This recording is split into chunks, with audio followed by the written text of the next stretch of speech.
중학교 수학 성적이 뭐 예를 들면은 80점대가 나온다. 그러면은 솔직히 외고를 가게 되면은 치이게 될 확률이 높습니다. 수학 평균이 90점이 넘어요. 네, 그래서 오늘 또 제가 안 데려오려고 했으나 제 PD가 또 이제 휴가 이슈로 인해서 제가 드리겠습니다. 질문이 조금 달렸는데요. 네. 시작을 해보도록 하겠습니다. 첫 번째 질문 드리겠습니다. 이제 외고 원서로 접수를 망설이는 중3 여아 부모님께서 이제 올려주신 질문인데요. 하나고를 목표하면서 달려왔으나 수학에 자신이 없어하여 아이를 설득해가지고 외고로 틀어서 준비를 하고 계신다고 합니다. 간해진 점수가 199점 후반이 나올 정도로 공부를 되게 잘하는 친구인데요. 아이러니하게도 외고 진학자들은 국어 영어를 잘해서 수학으로 내신이 갈린다는 이야기를 듣고 걱정을 하고 있다고 합니다. 결정은 이제 학생 본인이 하겠지만 어떤 선택이 최선일지 전문가의 의견이 궁금하시다고 댓글 올려주셨습니다. 근데 제가 이제 요거 답변 드리기 전에 간해진 점수가 이제 199점 후반이라고 하셨거든요. 하나고는 서울 지역 학생들만 지원 가능한 전국 단위 자사고라고 하기엔 좀 그렇지만 어쨌든 그에 준하는 자사고인데 서울 지역은 내신이 작년부터 100점으로 바뀌었어요. 그러니까 제 예상에는 경기도 분이 아니신가.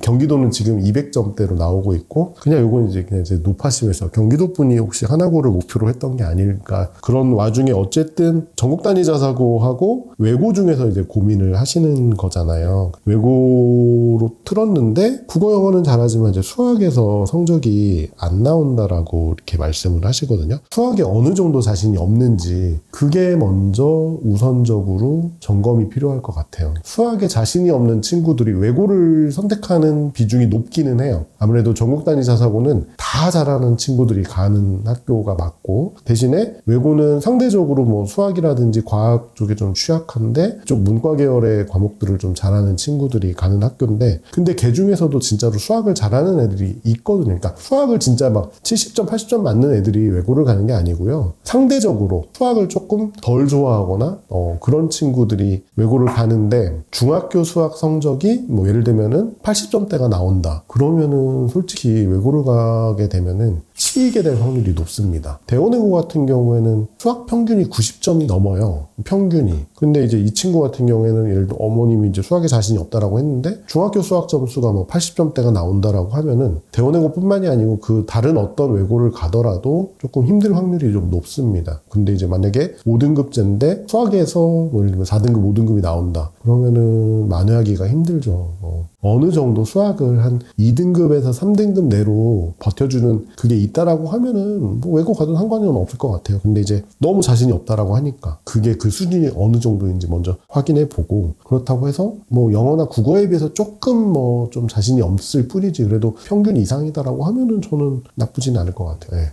그렇습니다. 네, 알겠습니다. 다음 질문 들어가 보겠습니다. 내 아이가 문과, 이과 특성을 정확히 알 수 있는 방법이 어떤 건지 좀 궁금해하시는 학부모님의 질문이었는데요. 네. 지금 자녀가 특별히 더 좋아하거나 싫어하는 게 없고 좋아하는 과목이나 자신 있는 과목도 두루뭉술한 편이라고 합니다. 성적이 어느 쪽에 치우치지도 않고 그래서 이제 문과이과 특성을 잘 모르겠다고 하시고요. 학교에서 시행하는 적성검사는 융합청인제라는 결과가 나오고 친구들과 잘 어울리는 사회형이라고 합니다. 간혹 모르는 수학 문제가 생기면 약간의 도움을 받아서 스스로 고민해서 풀어낼 정도라고 하는데 이런 친구는 어느 성향이라고 해야 될까요? 성향을 제가 이제 어떻게 파악하는 게 물론 이제 그런 검사들도 있지만 그런 검사가 100% 신뢰성을 주나? 믿을만한가? 저는 약간 좀 그런 거에 대한 좀 의구심이 있고요. 그리고 이제 어차피 이런 친구들 같은 경우에는 그 상황이나 환경에 따라서 성향이 또 바뀔 수도 있다라고 생각을 해요. 제가 만약에 예를 들면은 이 친구가 어머님이 이제 뭐 좋아하는 과목도 잘하는 과목 두루뭉술하다는 이렇게 표현을 해주셨는데 그 지금의 성적이 모두 다 98점 이상이야. 그러면 저는 이과로 가라고 하겠어요. 근데 수학과학도 90점, 뭐 영어랑 국어도 90점 간신히 넘어. 이런 상태에서 이과를 가게 되면은 치일 확률이 높죠. 이거는 두루망 융합형 인재가 있을 수 있죠. 국어도 잘하고 사회도 잘하고. 근데 국어도 그냥 어느 정도 하고 수학도 어느 정도 하고 그냥 그런 융합형인지 아니면 정말 두 과목을 뚜렷하게 잘하는 그런 학생인지 이제 그런 거에 대한 한번 판단을 해보셔야 될 거예요. 어머님은 아이의 장래 쪽보다는 대입에 좀 더 유리한 쪽을 좀 찾는 게 아니신가, 좀 그런 생각이 좀 들어요. 그래서 몇 학년인지 모르겠으나 일단 조금은 좀 지켜보시되, 확실하게 과학고나 외국 국제고 이렇게 나눠서 가는 게 아니라고 하면은 일반고를 가셔가지고 1학년 때는 어차피 공통과정이니까 공통과정을 좀 경험하시고 2학년 때부터 진로 성향에 맞춰서 과목을 선택하는 게 맞으실 것 같아요. 근데 조금 더 지켜보시되, 아이가 정말 모든 과목을 막 최상위 탑으로 잘한다라고 하면은 당연히 이과를 추천하는데, 그냥 어느 정도 비슷비슷하게 한다라고 하면은 오히려 이과 쪽 가면 좀 힘들지 않을까, 네, 그렇게 생각이 됩니다. 집에서 조금 부모님이 가늠할 수 있는 네. 그런 게 있을까요? 글쎄요. 일단은 가늠하기는 집에서 하기는 좀 힘들고, 근데 이제 분명히 아이와 어느 정도 같이 생활하고 이야기를 하고 하다 보면은 아이가 주로 관심을 갖는 게 어떤 사회적 이슈와 관련된 그런 내용이라고 하면은 당연히 이과 쪽 성향보다는 문과 쪽 성향인 게 맞겠죠. 근데 이제 아이가 하는 이야기라든지 부모와 이야기를 할 때 그런 과학적 혹은 기술적인 내용과 관련돼 가지고 궁금해하거나 관심을 갖는다라고 하면 그런 친구들은 좀 이과적 성향이 좀 강한 친구들이 아닐까 싶습니다. 네, 알겠습니다. 그럼 이제 다음 세 번째 질문을 넘어가고 있는데요. 네. 요즘 또 시즌인지라 네, 이번 주부터 시작되죠. 외국자 이제 면접에 관련된 질문들이 슬슬 올라오고 있는데요. 이제 면접 때 아이들이 말을 잘 하는지 경험해 보신 적이 없으셔서 궁금해하시는 것 같은데요. 아이가 소심하다라고 합니다. 집에서 자소서를 바탕으로 이제 질문 연습을 좀 하고 있는데 같은 단어를 반복하고 더듬더듬하면서 말을 잘 못하는 느낌이 든다고 하시네요. 아직 중3이니 그러려니 하고 이제 박사장관들이 봐줄지 아니면은 이게 감점 요인일지가 궁금하시고요. 면접 연습하는 방법이 좀 궁금하시다고요.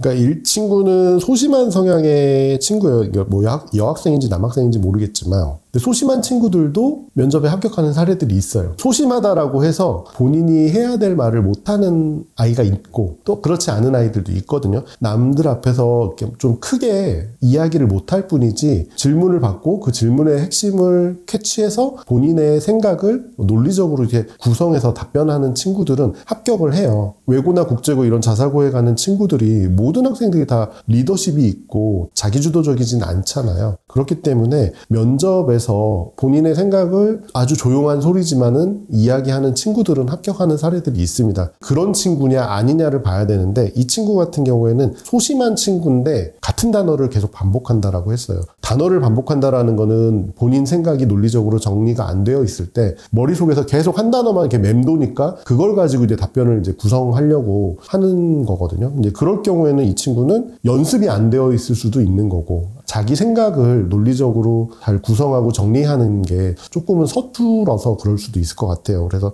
이 친구 같은 경우에는 이제 연습이 좀 가장 중요한데, 보통 이제 외고 같은 경우에는 학생부에서도 좀 뭐 출제가 되긴 하지만 자기소개서에서 가장 많은 질문들이 출제가 되거든요. 10분 안에 뭐 많게는 10개 정도, 적게는 뭐 5개 정도 질문을 이제 받게 되는데, 본인이 작성한 자기소개서잖아요. 근데 이제 그거에 대해서 내용을 하나하나 알고 있지 않다라고 하면은 더듬더듬 혹은 같은 단어를 계속 반복하는 그런 실수를 좀 하게 되니까, 일단은 자기가 쓴 자기소개서에 대해서 완벽하게 내용을 알고 있어야 되고, 그 내용을 알고 있어야 된다라는 것 자체가 단순하게 자기소개서의 표면적인 내용을 아는 게 아니고, 그 깊숙이 본인의 어떤 자기주도 학습 과정을 썼다라고 하면은 그것과 관련된 뭐 연구라든지 이론이라든지 뭐 이런 부분들까지 깊이 있게 알고 있어야 하는 거고, 사실상 아이들 같은 경우에는 중3이라고 하지만 면접이 처음이에요. 그러다 보니까는 부모와의 어떤 친소관계가 있다고 하더라도 부모의 질문에 대해서 답변을 잘 못하는 경우들이 있습니다. 그렇기 때문에 부모가 이렇게 어떤 문제점을 찝어서 이야기해 주는 것도 좋지만, 거울 치료처럼 촬영을 한 다음에 본인이 무엇이 문제점인지 좀 정확하게 알게 하는 게, 학생 스스로가 내가 어떤 점에서 문제가 있는지 정확하게 알고 그거에 대해서 이제 대비를 해야 되는 건데, 이 친구 같은 경우 예를 들어서 질문을 문장으로 써가지고 보여줬을 때는 그거에 대해서 답변은 잘 할 수도 있을 것 같아요. 근데 그 상황이라든지 분위기 자체가 낯설기 때문에 부모가 물어보는 질문을 정확하게 이해를 못하고 그냥 흘려듣고, 그러다 보니까는 이제 답변을 잘 못하는 수 있거든요. 그래서 가장 중요한 거는 본인이 쓴 자기소개서 내용을 깊이 있게 정확하게 잘 알고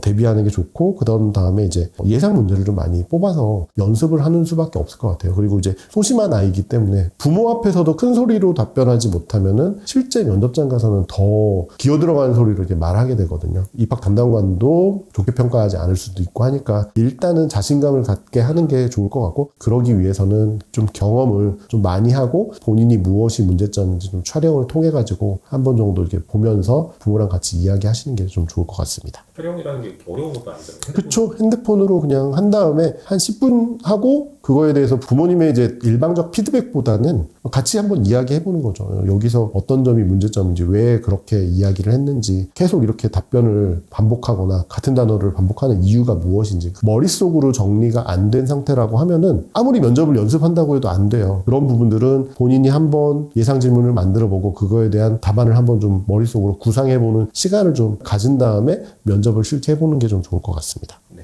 알겠습니다. 자, 이제 마지막 질문 해보도록 하겠습니다. 네. 조금 답변이 어려우실 수도 있을 것 어렵습니다. 같은데, 외국 네. 경쟁률이 높아지는 이유가 궁금하시다고 하시는데, 네. 보이스 컨설팅 이제 설명회를 들어가시면은 네. 일부 자사고는 경쟁률이 조금 떨어졌는데 일부 외고는 경쟁률이 올라가고 있다고 하는데 이유가 뭔지 궁금하시다고 하시면서 설명을 안 해준다고 그러더라고요.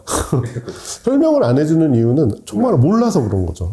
대입도 마찬가지잖아요. 특별하게 이슈가 있지 않은 이상, 특히나 이제 고입 같은 경우에는 전년도 입시 경쟁률의 영향을 받는 경우가 다반사입니다. 한 지역 안에 외고가 서울 지역 같은 경우 6개, 경기 같은 경우 8개 있잖아요. 한 해는 A 외고의 경쟁률이 높았다면은 반대로 그 다음에는 B 외고의 경쟁률이 높고 뭐 이런 경우들이 있거든요. 당연히 학생이나 학부모 입장에서는 같은 지역에 있는 외고니까 이 외고를 갈까 했는데 전년도 경쟁률이 높아. 그럼 당연히 그 낮았던 외고를 택하는 경향성이 있고요. 그러다 보니까는 외고의 경쟁률이 오르락 내리락 전반적으로는 조금씩 이제 상향하는 상황이긴 한데, 이제 그거는 여러 가지 이유가 있을 거예요. 뭐 학생 수에 대한 변화도 있을 거고 대입 이슈도 어느 정도 영향을 미쳤을 수도 있을 것 같아요. 왜냐면은 지금 등급이 9등급제에서 5등급제로 바뀌었잖아요. 예를 들면은 외고 아이들 같은 경우에는 학생부 교과로 간다라기보다는 학생부 종합으로 가는 비율이 훨씬 더 높습니다. 근데 오히려 내신에 대한 불리함은 9등급제에 있었거든요. 5등급제에는 사실상 내신의 불리함이 어느 정도는 사라졌다라고 늘 이야기하고, 또 일부에서는 무슨 소리냐, 1등급을 받아야만 뭐 인서울이 가능하다, 뭐 이런 말도 있기 때문에 그거에 대한 불안감 때문에 외고를 좀 기피하는 경우도 있겠지만, 어쨌든 외고 같은 경우에는 기본적으로 교과보다는 종합으로 가는 비율이 높기 때문에 어떻게 보면은 5등급제로 바뀐 게 외고 학생들한테는 좀 더 도움이 될 수도 있다라는 저 개인적인 생각이 좀 들거든요. 자사고 같은 경우에는 그 내신 경쟁이 굉장히 치열하죠. 종합으로 가는 친구들도 일부 있기는 하지만 수능으로 가는 친구들이 꽤 많아요. 서울대라든지 연대라든지 고대라든지 이런 학교들에서 수능에서 내신을 반영한다라고 하니까 그거에 이제 덜컥 겁이 난 거죠. 그럼 자사고 가서 내신이 좋지 못하면은 수능으로도 그런 상위권 대학에 가기가 힘들겠네. 그렇기 때문에 아마 자사고는 기피라기보다는 경쟁률이 조금 떨어진 학교들이 있을 수도 있고요. 그 서울대에서 발표했을 때 네. 내신을 40% 반영하겠다는 이야기가 있었잖아요. 학부모님들이나 학생들이 제일 많이 혼동을 하고 계신 게 내신 등급을 반영한다고 말하고 계신 게 많아요. 네. 그 부분에 대해서 제가 요걸 이제 간단하게 말씀드리면, 지금도 서울대는 정시에서 수능 성적과 함께 내신을 반영을 합니다. 근데 그 내신이 지금 내가 고등학교에서 받은 등급을 반영한다라는 게 아니고, 서울대가 어떤 학교입니까? 서울대는 그 자체적으로 학생부를 다시 한번 종합적으로 판단한 다음에 뭐 AA, 뭐 BB, 뭐 CC 뭐 이런 식으로 자체 등급을 나눠서 반영하는데, 요거를 2028 대입 개편에서 좀 더 강화를 한다라고 해요. 그 학부모님들, 학생들 같은 경우에는 서울대가 발표한 내용을 구체적으로 읽어보지 않고 서울대가 정시에서 내신을 반영한다라고 하면은 그 단편적으로 내신 등급이 이제 수능에도 반영이 되네? 그러면 내가 고등학교 때 가서 등급이 좋지 못하면은 서울대 입시는 힘들어지는 건가? 근데 이제 사실은 그게 아닌 거죠. 실제로 그 내용을 보게 되면은 성적 당연히 이제 뭐 등급도 보지만 성취도도 보게 되고, 이 학생이 어떤 과목을 이수했는지, 그 과목을 이수하면서 선생님들의 평가는 어떠했는지, 이런 내용들도 종합적으로 보게 되거든요. 오히려 특목고라든지 이런 그 자사고 같은 데에서는 등급은 내가 뭐 2등급, 3등급이지만 A 성취도를 받았고 원점수도 90점 이상이고 그 학교를 봤더니 전체적으로 A 성취도를 받은 학생들의 비율이 높아. 아무래도 학교의 어떤 분위기가 좋은 학교라는 거를 그 대학에서는 알겠죠. 이제 그런 부분들까지 아마 이제 평가 대상에 들어가지 않을까 싶습니다. 네, 알겠습니다. 질문 내용에는 없는 부분인데 네. 입시 시즌이다 보니까 외국자를 이제 준비하는 친구들이 자소서를 이제 좀 마무리를 할 때쯤이 된 것 같아요. 네. 마지막으로 체크를 했으면 좋겠다라는 게 그러니까 자소서는 저는 뭐 제가 강의에서도 이야기를 하지만 자기를 뽐내는 글은 아니에요. 어떤 화려한 문체로 내가 했던 것들을 완전히 막 저는 이런 것도 했고요, 저런 것도 했고요, 막 이렇게 자랑하고 나열하는 그런 것들을 보자고 자소서를 받는 게 아니고, 아, 이 친구가 중학교 3년 동안 어떤 목표를 가지고 어떤 활동들을 어떻게 해왔구나, 그리고 그거를 본인이 어떻게 계획해서 주도적으로 했네라는 이런 자기 주도성을 보려고 하는 거거든요. 그렇기 때문에 자기소개서를 쓸 때 내가 과연 그렇게 나열식으로만 쓴 건지, 아니면은 정말 나에게 의미 있는 활동 한두 가지를 골라가지고 그걸 내가 왜 하게 됐는지 의미부터 따져보고, 그리고 이 활동을 통해서 내가 발전한 부분들은 무엇이고 변화된 부분은 무엇인지, 이를 통해 내가 깨달은 점은 무엇인지, 그런 내용들이 다 들어가는 게 좋을 것 같고요. 또 하나는 자기소개서 이퀄 곧 면접 과정이나 준비 과정이라고 보시면 될 것 같아요. 학생부에서도 출제하는 학교들도 있고, 그리고 공통문항을 내는 학교들도 있지만, 이 자기소개서라는 건 학생이 직접 쓴 서류잖아요. 학교에서는 굉장히 그 부분을 유심히 들여다보고 평가를 합니다. 그렇기 때문에 본인이 쓴 내용인데 그거에 대해서 질문이 어떻게 들어올지 모르잖아요. 사실은 학교는 단어 하나하나를 가지고도 질문을 만들 수가 있어요. 그래서 그 질문을 일단은 최대한 많이 뽑아서 어떤 식으로 답변을 할지 한번 생각해 보는 것도 좋고요. 본인이 쓴 자기소개서 내용을 바탕으로 해서 질문을 했는데 답변을 못하거나 유야무야 넘어간다라고 하면은 학교는 좋게 평가하지 않겠죠. 그 자기소개서에 대한 신뢰성도 떨어지는 거고, 학생에 대한 어떤 신뢰감도 떨어지기 때문에 좋은 평가를 받을 수 없습니다. 그렇기 때문에 일단 자기소개서를 쓸 때는 정말 진심을 담아가지고 본인의 느끼고 배운 점, 변화된 점까지 쓰고, 자기소개서 내용 하나하나가 면접에 나올 수 있다는 것들을 염두에 두고 마지막 마무리를 하시면 좋을 것 같습니다.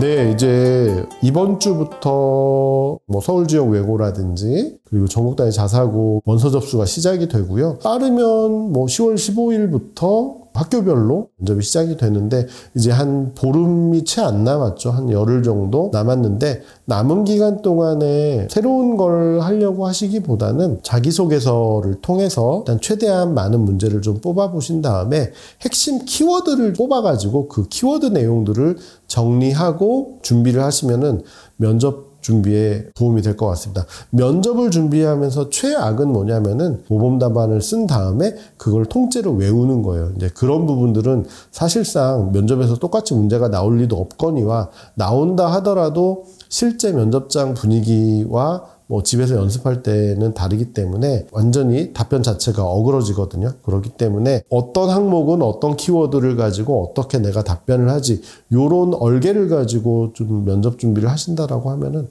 수월하게 준비하실 수 있을 것 같습니다. 네, 감사합니다. 네, 감사합니다. 촬영 잘 뵙겠습니다. 네.